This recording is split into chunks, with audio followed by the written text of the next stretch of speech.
যত দিন যাচ্ছে দিনের আলোর মতো পরিষ্কার হয়ে যাচ্ছে পঞ্চায়েত নির্বাচনে তৃণমূল কংগ্রেস কিভাবে হিংসা করেছিল। কারণ আমরা বারবার বলে আসছিলাম শওকত মোল্লার নেতৃত্বে ভাঙড়ে পঞ্চায়েত নির্বাচন প্রাককালে যেভাবে ভাঙড়বাসীকে অশান্তির আগুনে জ্বালিয়ে তুলেছিল, বারবার কথা বলে আসছিলাম এবং আমরা কোর্টে গিয়েও কথা বলছি। হয়তো অনেকে আমাদের কথাকে সেইভাবে গ্রাহ্য করেনি বা বিরোধী বলে আমাদের কথাকে কর্ণপাত করেনি, কিন্তু গতকালকে এই চক্রান্তের অন্যতম একজন হোতা সে নিজে থেকে কিন্তু বলেছে যে কি কাণ্ড তারা ঘটিয়েছিল। তাহলে প্রমাণিত হচ্ছে। আর আপনাদের বলে যায়, আমাদের রেজাউলকে, আমাদের মহিউদ্দিনকে, আমাদের হাসানকে যারা খুন করেছে তাদের মধ্যে কয়েকটাকে আমরা জেলের ভাত খাইয়েছি। প্রস্তুত নেন। কারিমুল যে কথা বলেছে বাস্তব কথা। আগামী দিনে কিন্তু তাদের সাথে আইনের লড়াইয়ে কত তাদেরকে শাসক আটকাতে পারে আমরাও দেখব। জেলের ভাত আমরা খাওয়াবো, একটাও আমরা ছাড় দেব না। আমাদের ভাইকে যারা খুন করলো, আমরা আমাদের এই মঞ্চ থেকে রেজাউল ভাইকে, মহিউদ্দিন ভাইকে, হাসান ভাইকে আমরা স্মরণ করে তাদের পরিবারের কজন আছে আপনারা জিজ্ঞাসা করতে পারেন। আমরা ভুলে যাইনি। সুখ দুঃখে আমরা আমাদের সামর্থ্য অনুযায়ী আমরা বারবার তাদের পাশে দাঁড়িয়েছি এবং আগামী দিনেও দাঁড়াবো। কারণ আজকে রেজাউল ভাই, হাসান ভাই, মহিউদ্দিন ভাই যদি প্রাণে বেঁচে থাকতো তাহলে আজকে আমাদের সাথেই থাকতো, আপনাদের সাথেই থাকতো। আজকে সে প্রাণে, তার প্রাণটা তৃণমূলের দুষ্কৃতীরা ওই নোটোরিয়াস ক্রিমিনালের নেতৃত্বে তাদের প্রাণগুলো কেড়ে নিয়েছে বলে তারা আমাদের থেকে হারিয়ে যায়নি। হয়তো তারা সশরীরে আজকে আমাদের কাছে উপস্থিত থাকতে পারেনি, কিন্তু আমরা তাদেরকে আমাদের দিলের মধ্যে, অন্তরের মধ্যে তাদেরকে আমরা গেঁথে রেখেছি। তাদেরকে আমাদের থেকে আলাদা হতে দেব না।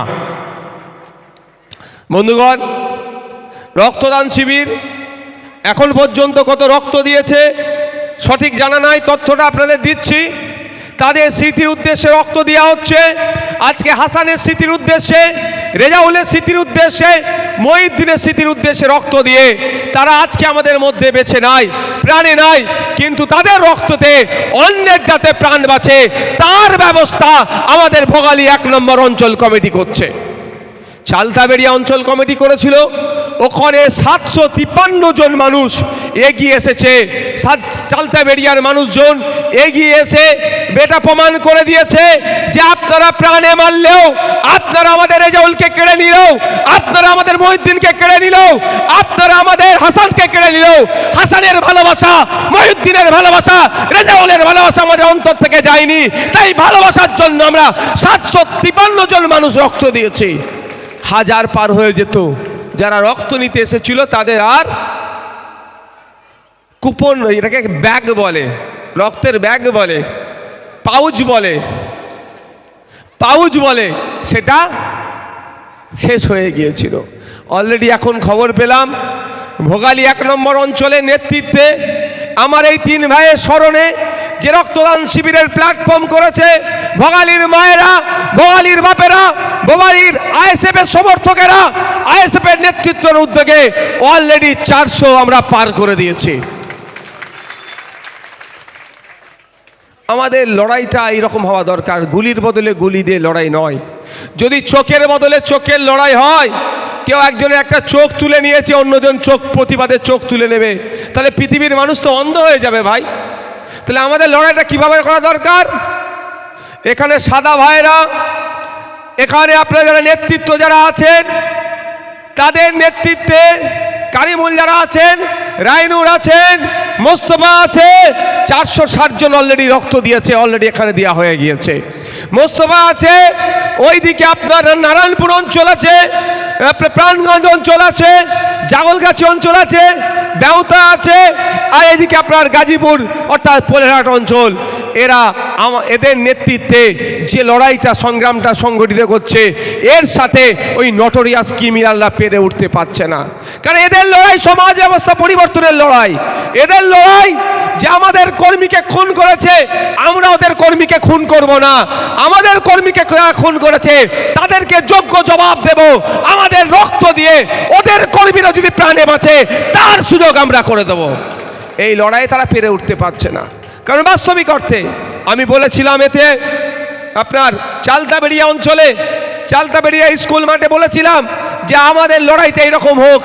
আইএসএফ রক্তদান শিবির করছে, আপনার আইএসএফ যে রক্তদান শিবির করবে, বিরোধী দল থেকে বিলং করছি আমরা, আপনারা মেন দল রুলিং পার্টি, আইএসএফ যদি 100 জনের রক্ত ডোনার করে, আপনারা তারপরের সপ্তাহে ওই এলাকাতে যদি সহযোগিতা চান আইএসএফের, আইএসএফ সহযোগিতা করবে, আপনারা 200 জনের রক্তদান শিবির করুন। অসুবিধা কোথায় ভাই? তাহলে আমরা 100 দিলাম, ওরা 200 দিল, তাহলে 300 রোগীর প্রাণে বাঁচতে পারে তো ভাই। উপকার কারা হবে? সাধারণ মানুষ হবে। আমরা চাই সাধারণ মানুষ উপকৃত হোক, আমরা চাই যার রক্তের প্রয়োজন আছে সেই প্রয়োজনটা মিটুক। আমরা চাই প্রতিদিন পশ্চিম বাংলায় 1800 থেকে 2000 ইউনিট, এই পাউচ বলে না, রক্তের ব্যাগ বলে না, ওটাকে ইউনিটও বলে, যে যেমনভাবে বোঝে সহজ হওয়ার জন্য। তো পশ্চিম বাংলায় পার ডে 1800 থেকে 2000 ইউনিট রক্তের প্রয়োজন হয়। আর একটা সরকার চলছে না, এটা সার্কাস চলছে। এটা সরকার চলছে না পশ্চিম বাংলায়, এটা সার্কাস চলছে। যারা চালাচ্ছে সরকার, তারা সরকারের নামে যারা সার্কাস চালাচ্ছে, তারা 1800 থেকে 2000 ইউনিট রক্ত পার ডে কিভাবে মজুদ থাকবে। কারণ এই রক্ত পশ্চিম বাংলার নাগরিকের প্রয়োজন হয়, কারো বড় অপারেশনের প্রয়োজন হয়, কারো কেউ কখনো সন্তান প্রসবের পরে রক্তের প্রয়োজন হয়। তাহলে এই যে রক্তের চাহিদা 1800 থেকে 2000 ইউনিট রক্ত পার ডে কিভাবে রাজ্যে ব্যবস্থা করা যাবে, তার জন্য নির্দিষ্ট কোনো সঠিক পলিসি তৈরি করতে পারেনি।